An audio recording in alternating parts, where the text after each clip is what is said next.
Tuhan firman-Mu ajaib, kekal meski gunung menghilang. Tiada huruf yang gagal, tak terpatahkan siasat. Hidup seperti-Mu ya Allah, lebih dari emas. Aku bersaksi kitab-Mu, kitab yang suci. Mendengarkan firman-Mu, hibur hati yang luka.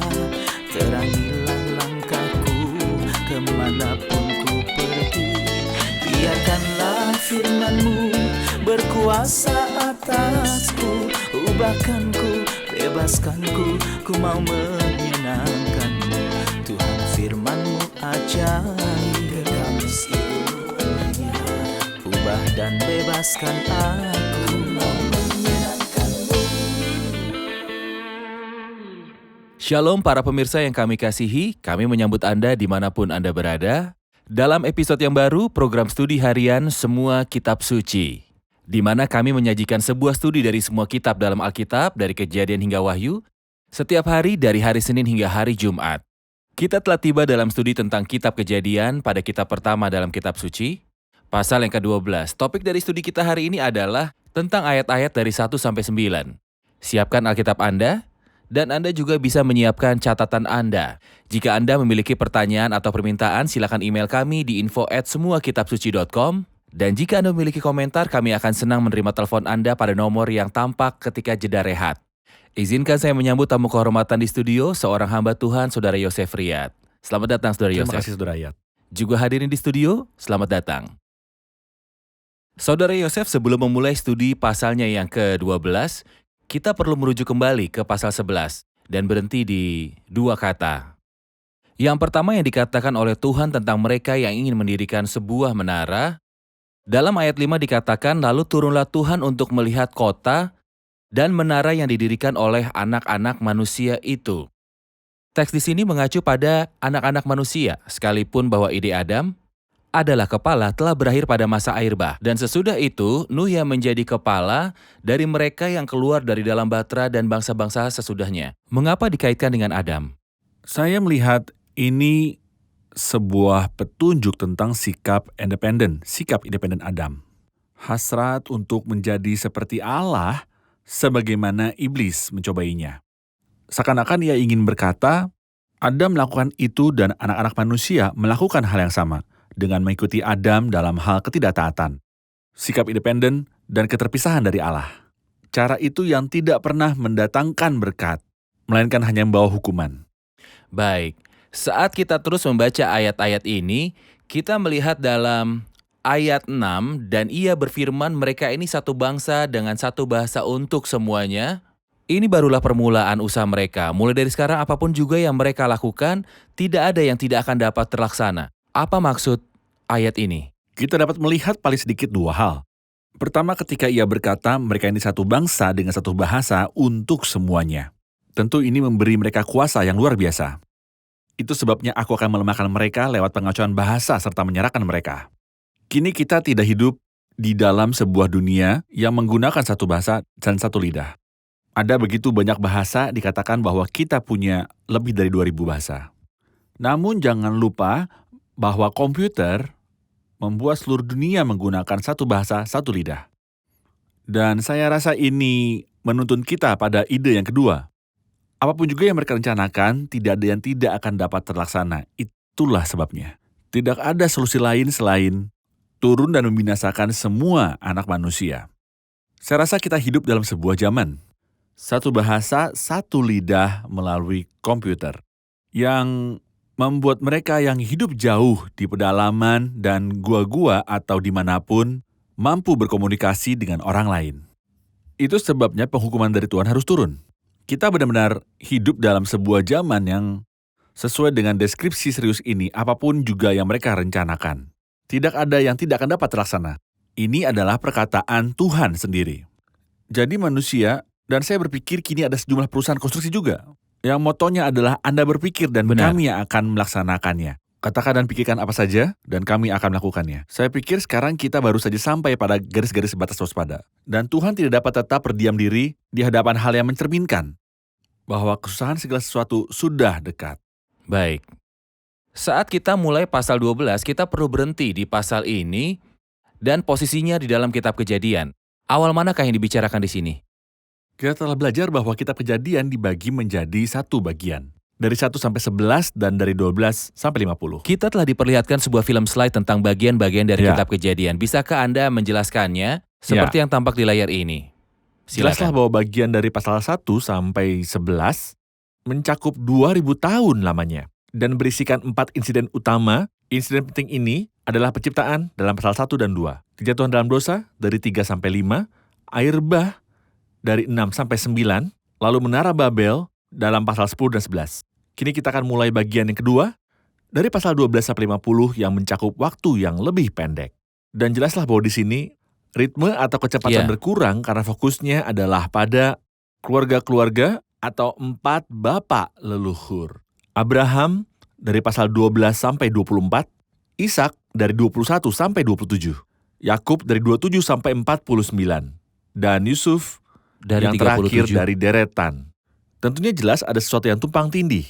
Abraham adalah ayah dari Ishak. Jadi kita membaca Tumpang tindih dalam pasal-pasal. Benar. Ya, benar. Ini lebih ke sebuah pembagian umum yang kami bagi bersama. Dan dengan memulai pasal 12, kita sekarang bergerak dalam bagian kedua Perjalanan. dari kitab Kejadian Benar. yang mencakup 4 bapak leluhur mulai dari Abraham. Ya. Itu sebabnya mengacu pada Abraham. Untuk membaca tentangnya, kita perlu kembali ke ayat-ayat paling akhir dalam pasal 11 dan kemudian kita mulai membaca juga dalam pasal 12. Mari kita baca mulai dari ayat 27. Ya. Inilah keturunan Terah.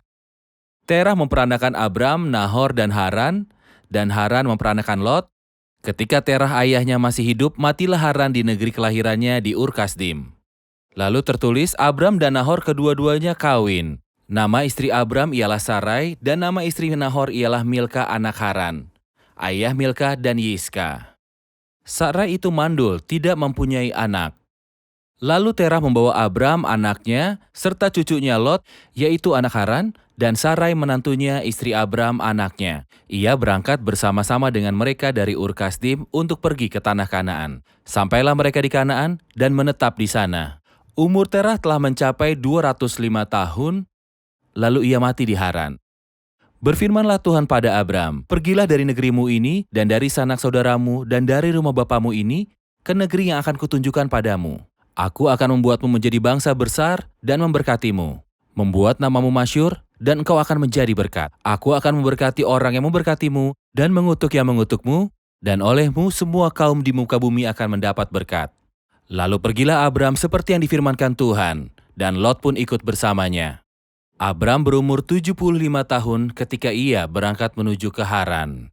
Abram membawa Sarai istrinya dan Lot anak saudaranya dan segala harta benda yang didapat oleh mereka dan orang-orang yang diperoleh mereka di Haran. Mereka berangkat menuju ke tanah Kanaan, lalu sampailah mereka di tanah Kanaan. Bermula dari membaca tentang Abraham dan kemudian kita melihat perjalanannya. Kita melihat ini dalam pasalnya yang ke-11, ayatnya yang ke-27. Tolong beritahu kami pembicaraan tentang Abram, Saudara Yosef. kita dapat berkata bahwa ada 10 generasi dari Adam sampai Nuh. Dan 10 generasi dari Nuh sampai Abram. Adam ada untuk awal umat manusia, Nuh mewakili awal bangsa-bangsa, dan Abram mewakili awal dari bangsa itu. Kita perhatikan bahwa ada 4 yang pergi bersama dari Ur Kasdim. Hanya 3 yang tiba di tanah itu. Ini mengingatkan kita tentang banyak kali orang telah pergi berempat tapi tibanya 3. Misalnya keluarga Lot pergi keluar dari Sodom berempat namun hanya bertiga. Tiba di Zoar. Itu. Apa yang terjadi di sana adalah bahwa satu meninggal, yaitu Terah. Dan saat kita membaca dalam kitab Yosua, kita tahu bahwa keluarga ini adalah seperti seluruh dunia. Mereka menyembah berhala. Apakah awal mula dari penyembahan berhala? Itu berasal dari pasal 10 dan 11. Yaitu menara Babel dan Nimrod, pemberontak yang tersohor. Yang disepakati oleh kebanyakan ahli dan sejarawan sebagai bapak penyembahan berhala. Jadi benih paganisme berasal dari Nimrod dan Babel. Lalu itu tersebar ke seluruh dunia. Tatkala bahasa dikacaukan, mereka membawa benih paganisme ini bersama mereka. Itulah sebabnya kita dapat menemukan paganisme di seluruh dunia. Allah ingin memilih suatu umat atau suatu keluarga untuk membuat nama Allah dan pengenalan akan Allah lebih jelas dalam keluarga ini. Jadi ia memilih keluarga Abram bukan karena kebaikan Abram. Karena ia dulu juga menyembah berhala sama seperti keluarganya. Namun sebagaimana ia berkata dalam Kejadian 18, sebab aku telah memilih dia supaya diperintahkannya kepada anak-anaknya dan kepada keturunannya. Supaya tetap hidup menurut jalan yang ditunjukkan Tuhan dengan melakukan kebenaran keadilan. Ada pengetahuan akan Tuhan yang Allah tetapkan kepada Abram. Pada faktanya Allah membedakan dia dengan memberikan hal yang luar biasa menakjubkan, yang kita pahami dalam Kisah Para Rasul pasal 7. Dan ini menunjukkan kepadamu betapa Sangat harmonis harmonis. kitab suci itu. Dalam Kisah Para Rasul pasal yang ke-7, Stefanus memberitahu kita bahwa Allah yang Maha Mulia menampakkan diri kepada Bapa kita Abraham. Ia memandang ke bawah kepada semua yang ada di bumi. Ya, Karena semua yang hidup terbuat dari debu, sekalipun ia keluar dari kota besar, namun ia melihat dengan mata iman bahwa kota ini tidak memiliki dasar. Dan ia rindu serta menanti-nantikan kota yang memiliki dasar, yang perancang serta pendirinya adalah Allah, seperti yang dikatakan dalam Ibrani 11. baik, terima kasih. Kita akan kembali untuk menjawab pertanyaan dari hadirin.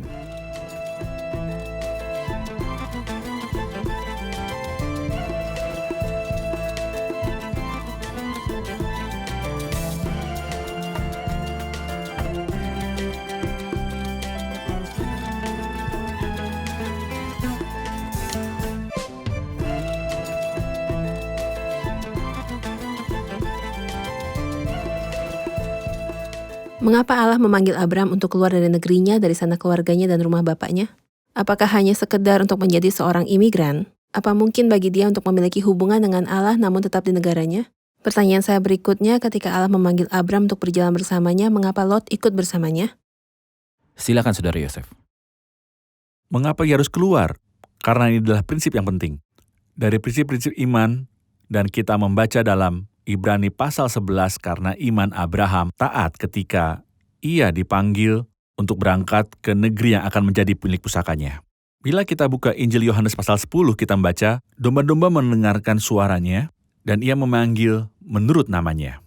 Dalam surat Ibrani kita akan temukan panggilan untuk keluar yang diarahkan kepada semua umat Allah. Karena itu marilah kita pergi kepadanya di luar perkemahan. Dan kita membuka Wahyu 18, pergilah kamu hai umatku, pergilah daripadanya supaya kamu jangan mengambil bagian di dalam segala dosa-dosanya. Jadi ada sebuah prinsip yang adalah prinsip keluar dan berpisah. Saya melihat dua alasan untuk ini. Alasan pertama adalah dampak besar keluarga pada seseorang karena mereka bisa membuatnya kembali ke penyembahan berhala, maka pergilah dari negerimu dan dari sanak saudaramu. Kita tidak lupa bahwa Salomo yang bijak, ketika ia menikahi wanita-wanita kafir yang tidak merupakan bagian umat Allah, wanita-wanita ini memalingkan hatinya. Jadi ia mulai menyembah berhala, dan ini tragis. Namun saya percaya ada alasan di balik ini, bahwa Tuhan ingin untuk membangun sebuah negeri dan umat yang di dalamnya ada pengenalan akan Allah. Benar. Orang-orang di tanah Kanaan itu jahat, buruk, dan tidak patuh hukum. Dosa-dosanya telah kita lihat dalam pasal 9 dan pasal 11. Ayat 31 kita baca, ia berangkat bersama-sama dengan mereka dari Ur-Kasdim untuk pergi ke tanah Kanaan karena Allah ingin memberi mereka tanah Kanaan, karena Allah ingin memberi mereka tanah Kanaan. Setelah dosa orang Amori penuh dan penduduk tanah ini dihancurkan, sehingga Allah dapat membangun di area ini sebuah tempat di mana mereka menyembah Dia dan namanya dikenal. Baik, Anda telah menghubungkan antara panggilan yang disebut dalam pasal 12 dan perkataan Stefanus dalam Kisah Para Rasul 7. Tuhan menampakkan dirinya. Ya. Dan penutupan di mana Stefanus dalam Kisah Para Rasul 7 melihat kemuliaan Tuhan. Benar. Dan jika kita ingin menghubungkannya, maka itu adalah saat Tuhan memanggil. Tujuan panggilan ini adalah agar manusia masuk ke dalam kemuliaan di mana Yesus berada. Jadi jika kita ingin menelusuri panggilan yang diarahkan kepada Abram, lewat ayat-ayat ini, beritahu kami panggilan Allah kepada Abram, kata per kata dan juga syarat-syaratnya. Apa yang Allah lakukan padanya? Dalam pasal 12 Allah memberitahu dia, "Pergilah dari negerimu dan dari sanak saudaramu dan dari rumah bapamu ini ke negeri yang akan kutunjukkan." Kita lihat prinsip penting dari prinsip iman, yaitu ia tidak memberitahu kemana Abraham harus pergi. Ya, Kita tidak boleh mengharuskan Allah untuk memberitahu kita jalannya. Namun kitab suci memberitahu kita dalam Ibrani 11 bahwa Abraham pergi tanpa benar mengetahui harus kemana. Jika kita bertanya Abraham kemana ia akan pergi, ia pasti berkata tidak tahu. Apakah mungkin pria bersama istri, ayah dan ponakannya tidak mengetahui kemana ia akan pergi?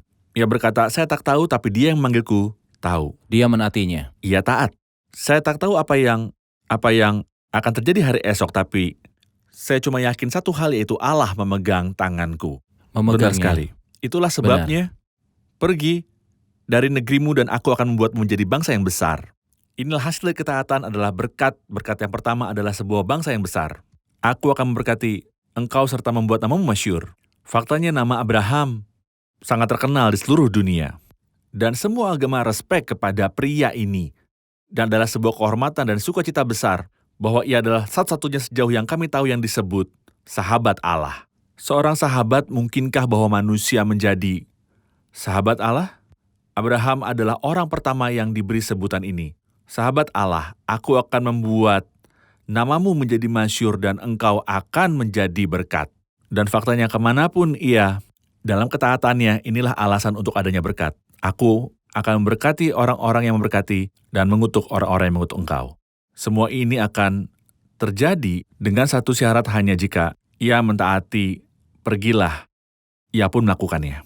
Dan hasilnya adalah bahwa Allah menggenapi syarat-syarat ini. Kepada Abraham, berkat-berkat besar yang tadi kita rujuk. Dan ia dibadahkan oleh iman. Abraham ketika dipanggil, taat. Itu benar. Jika kita berhenti di salah satu syarat untuk mendapatkan berkat-berkat ini, Allah memberitahu dia, aku akan membuat namamu masyhur. Ya. Ada sebuah problem yang sangat besar pada pasal 11. Tentang orang-orang yang ingin membuat nama mereka sendiri masyhur. Mereka membuat menara dan ingin nama mereka masyhur. Ya. Perbandingan ini adalah tentang mereka yang ingin namanya masyhur dan mereka yang untuknya Allah bersedia membuat nama mereka masyhur. Sebenarnya Kristus telah meletakkan sebuah prinsip yang disebut lebih dari sekali dalam kitab-kitab Injil. Barang siapa meninggikan diri, ia direndahkan. Barang siapa merendahkan diri, ia ditinggikan. Kita mengikuti sekolah Kristus. Apa yang Kristus lakukan? Apakah ia mencari nama bagi dirinya agar dia menjadi masyhur? Sebaliknya, ia mengosongkan dirinya, merendahkan diri sendiri, dan tidak memuaskan diri sendiri. Alkitab memberitahu, itulah sebabnya Allah meninggikan dia dan mengaruniakan padanya nama di atas segala nama. Dengan sangat segera akan tiba suatu hari di mana semua nama akan menghilang. Tapi betapa diberkatinya mereka yang mengenal nama Kristus, aku akan melindungi dia, karena ia mengenal namaku. Jika kita ingin memperingatkan mereka yang rela melakukan apa saja demi mengabadikan nama mereka di tingkat manapun juga, itu sangat-sangat menyedihkan. Ada yang membuat buku supaya terkenal. Ada yang membuat pertunjukan supaya namanya cemerlang. Ada juga yang menjalankan sebuah pelayanan demi nama mereka sendiri. Tolong beritahu kami tentang peringatan Alkitab akan semua hal itu. Kita mempunyai sebuah contoh besar tentang seseorang yang untuknya Kristus bersaksi, ia sendiri tak pernah bersaksi tentang dirinya sendiri. Ketika ditanya, siapa engkau? Ia berkata, akulah suara orang yang berseru-seru di padang gurun. Saya cuma sekedar suara, mengapa engkau memenuhi pikiranmu dengan saya? Saya cuma sekedar suara yang hilang dalam waktu singkat. Tapi penuhi saja pikiranmu dengan seorang di antaramu. Ia harus semakin bertambah, tapi saya harus semakin berkurang. Saya pikir Kristus, semua kemuliaan hanya bagi dia. Ia beri kesaksian tentang Yohanes di antara mereka yang dilahirkan oleh perempuan tak pernah tampil seorang yang lebih besar daripada Yohanes Pembaptis. Jadi mereka yang berusaha membuat nama mereka abadi akan hilang. Benar. Tapi benar. nama-nama mereka yang memuliakan nama Kristus akan dimuliakan. Baik, kita akan kembali untuk menjawab pertanyaan hadirin.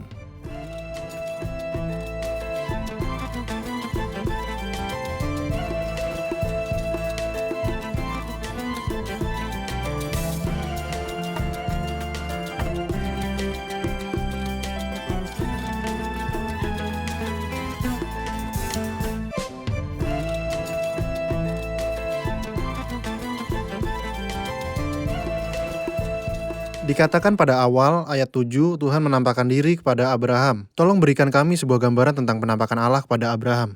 Silakan Saudara Yosef. Kita dapat berkata bahwa Allah menampakkan diri padanya 4 kali seperti tertulis dalam kitab suci. Penampakan pertama tidak disebut dalam Kejadian, melainkan dalam Kisah Para Rasul pasal 7. Allah yang Maha Mulia menampakkan diri kepada bapa kita Abraham saat ia berada di Mesopotamia. Di sini tak ada yang disebut tentang penampilan pertama, namun inilah penampakan Allah yang mencuri hati.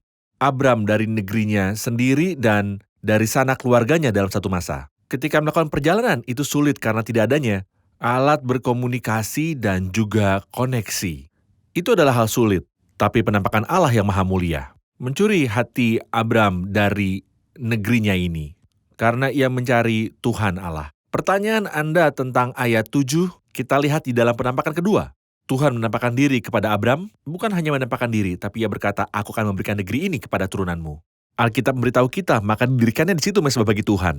Bukan pada dia yang berjanji memberinya sebuah negeri, tapi pada dia yang menampakkan diri padanya. Seakan-akan Allah lebih disukai oleh Abraham ketimbang negeri itu. Negeri itu. Benar. Ya. Kita melihat untuk ketiga kalinya dalam pasal 17. Hampir sesudah 13 tahun di mana iman Abraham diguncang di dalam pasal 17 ketika Abraham berumur 99 tahun. Maka Tuhan menampakkan diri kepada Abram. Dan ia memberi Abram tanda ikatan janji dan memberinya perintah tentang sunat. Tanda ikatan janji adalah penyunatan. Benar. Ya. Dan kita melihat penampakan terakhir di dalam pasal 18. Saya rasa inilah yang paling terkenal waktu Tuhan menampakkan diri padanya di dekat pohon tarbantin di Mamre dan menjanjikan kepadanya kelahiran Ishak. Dan dia juga memberi dia sebuah gambaran tentang apa yang ia bersedia lakukan kepada Sodom dan Gomora. Dikarenakan oleh kejahatan mereka yang besar. Saat Tuhan menampakkan diri padanya, Alkitab berkata didirikannya di situ mesbah bagi Tuhan. Ya. Kita ingin tahu apa yang sebenarnya membedakan Abraham dalam membangun mesbah-mesbah. Ya. Kita akan melihat diagram dan silakan berikan komentar Saudara Yosef. Silakan. Jika kita melihat pada baris terbawah, kita akan menemukan bahwa setiap bapa leluhur dibedakan oleh sesuatu yang dengan jelas kita temukan di dalam kitab suci. Apa yang membuat Abraham berbeda? Pemilihan dan panggilan. Allah memilih dan memanggil dia. Ya. Dan kita dapat menemukan ini di sepanjang kitab suci. Ishak beri kita ide lain yaitu hubungan darah, harta pusaka. Karena ia terlahir untuk mewarisi. Ia menjadi seorang putra untuk mewarisi. Benar. Sedangkan bagi Yakub ada sebuah prinsip bagi para putra, di mana terdapat anak yang tidak dihajar ayahnya. Jadi kita menemukan disiplin dan didikan. Sama seperti bagaimana Yakub menderita, Yusuf juga menderita tapi dengan cara berbeda. Yakub menderita karena dosa-dosanya, sementara Yusuf menderita karena perbuatan-perbuatannya yang benar. Bila kita cek juga, Abraham dikenal karena 4 mesbahnya. Seperti yang kita lihat, ada 4 mesbah dalam kehidupan Abraham. 4 buah sumur yang ada dalam kehidupan Ishak. 4 tiang dalam kehidupan Yakub juga disebut.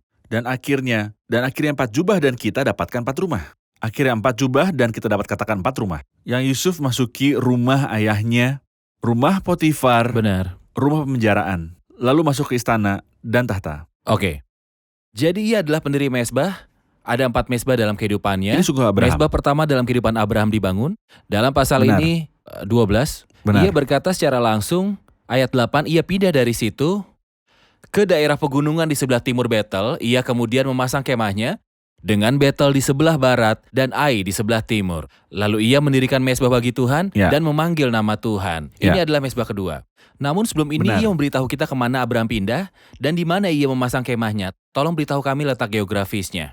Saya suka bahwa Abraham selalu dikenal karena kemah dan mesbahnya. Mesbah mewakili hubungan dengan Allah, kemah mewakili keterpisahannya dari dunia. Mengapa ia tak mendirikan sebuah rumah? Karena pada faktanya hatinya tidak terikat pada dunia sama sekali. Dikatakan dalam Ibrani 11 sebab ia menanti-nantikan kota yang mempunyai dasar yang direncanakan dan dibangun oleh Allah. Ia memberitahu kita dalam pasal yang sama, karena iman ia diam di tanah yang dijanjikan itu seolah-olah tanah asing. Dan di situ ia tinggal di kemah dengan Ishak dan Yakub, yang turut menjadi ahli waris janji yang satu itu. Jadi ia memandang dunia ini sebagai seorang pendatang asing. Karena ia seorang pendatang asing yang ekspresikan hal ini. Dengan tinggal di dalam kemah, saat ini kita tahu bahwa jika seseorang tidak mau tinggal di satu tempat untuk jangka waktu yang lama, biasanya ia akan memesan kamar di hotel, namun pada masa lalu tidak ada hotel-hotel. Jadi ia bawa kemahnya sendiri. Ia tinggal beberapa waktu, lalu pergi dari sana. Jadi Abraham dikenal karena kemahnya. Cerminan hubungannya dengan dunia. Lalu mesbah yang mencerminkan hubungan dengan Allah. Dan ini mengingatkan saya tentang 1 Tesalonika 1. Kamu berbalik dari berhala-berhala kepada Allah. Untuk melayani. Untuk melayani, inilah mesbah. Dan untuk menantikan putranya, inilah kemah. Jadi saya pendatang asing dalam dunia. Oke. Jadi Abraham dikenal karena kemah dan juga mesbahnya. Tapi lihatlah lokasi kemahnya. Dengan Betel di sebelah barat dan Ai di sebelah timur. Kita telah jelaskan dalam sebuah episode sebelumnya bahwa kata timur mengacu pada situasi menjauh dari Allah. Iya. Kata Ai artinya segundukan kehancuran dan reruntuhan. Sementara Betel artinya rumah Allah. Seluruh dunia adalah segundukan kehancuran dan reruntuhan di mata orang percaya. Segunduk kehancuran, saya adalah pendatang asing yang sedang mencari surga yang adalah rumah di mata saya. Di rumah Allah yang saya cari. Itulah sebabnya lokasi ini baik. Karena jika ia mengarahkan matanya ke Betel, ini berarti bahwa ia memunggungi Ai. Dan bila ia mengarahkan matanya pada Ai, ini berarti dia memunggungi Betel. Ini berarti bahwa Anda tidak pernah dapat menggabungkan bumi dan surga bersamaan. Benar. Tidak seorang pun dapat mengabdi pada 2 tuan. Karena di mana hartamu berada, di situ hatimu berada. Ini adalah sebuah pelajaran yang sangat penting dalam hidup pahlawan iman, Abraham. Benar. Ia memunggungi Ai, gundukan Ya. kehancuran yang menggambarkan keseluruhan dunia, Ya. dan wajahnya diarahkan ke Betel. Ya. Ia selalu terpisah dari dunia yang dikaitkan dengan kemah, dan dikaitkan dengan surga yang digambarkan lewat mesbah, Benar. karena mesbah terkait dengan surga. Lalu ia mendirikan sebuah mesbah bagi Tuhan, dan memanggil nama Tuhan. Sesudah itu Abram berangkat dan makin jauh menuju ke tanah Negeb. Kita sudah sampai di akhir episode untuk hari ini. Sekarang mari kita dengarkan komentar dari para hadirin. Apa yang telah Anda pelajari di episode ini? Allah tidak memperlihatkan kita seluruh perjalanan di awal, karena ia ingin mengajari kita untuk hidup oleh iman seperti Abraham, bahwa oleh iman Abraham taat ketika ia dipanggil. Sekalipun ia tidak tahu kemana tujuannya, tetapi ia menaati suara Allah, kita tidak tahu ada apa di masa depan, kita yakin bahwa Allah yang tahu masa depan memegang tangan kita. Ide yang sama bahwa walau jika kita berada di padang gurun dengan gunung serta lembah, tetapi kita tidak sendirian, tetapi kita memiliki Allah yang hidup, ia tahu caranya. Kita harus memiliki iman dan ketaatan serta berkata, Engkau memegang tangan kananku dan menuntunku dengan nasihatmu. Engkau akan menerimaku ke dalam kemuliaan. Kita telah belajar bahwa kehidupan Abraham dikenal dari mesbah dan kemahnya. Mesbah menggambarkan hubungan dengan Allah, dan kemah melukiskan keterpisahan dari dunia. Saya berdoa kita orang-orang percaya memiliki kehidupan sama seperti Abraham. Benar, terima kasih Saudara Yosef. Tuhan berkatimu. Pemirsa terkasih, hari ini kita telah belajar tentang pentingnya pergi keluar. Pergi keluar dari mana? Abraham pergi keluar dari Ur Kasdim. Tidak mungkin bagi Abraham membangun hubungan dengan Allah di satu negeri yang penuh penyembahan berhala. Ia harus pergi, ia harus dipisahkan. Dia pergi kemanapun Tuhan menghendakinya untuk pergi. Jangan berduka untuk meninggalkan tempat tinggal Anda di bumi. Karena seluruh dunia hanyalah sebuah gundukan dari kehancuran. Arahkanlah hatimu kepada Dia yang memanggilmu. Hubungkan dirimu dengan Allah. Saya yakin Anda tidak akan menyesal bila dengan rendah hati Anda menerima panggilan ini. Sampai jumpa di episode berikutnya. Tuhan menyertai Anda.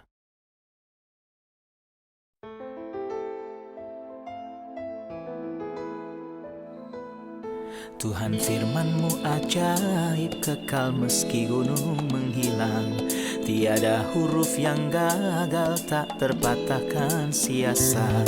Hidup seperti-Mu ya Allah, lebih dari emas. Aku bersaksi kitab-Mu, kitab yang suci. Mendengarkan firman-Mu, hibur hati yang duka. Terangilah langkahku kemanapun ku pergi. Biarkanlah firman-Mu berkuasa atasku. Ubahkanku, bebaskanku, ku mau menyenangkan-Mu. Tuhan firman-Mu ajaib, kekal meski dunia. Ubah dan bebaskan aku.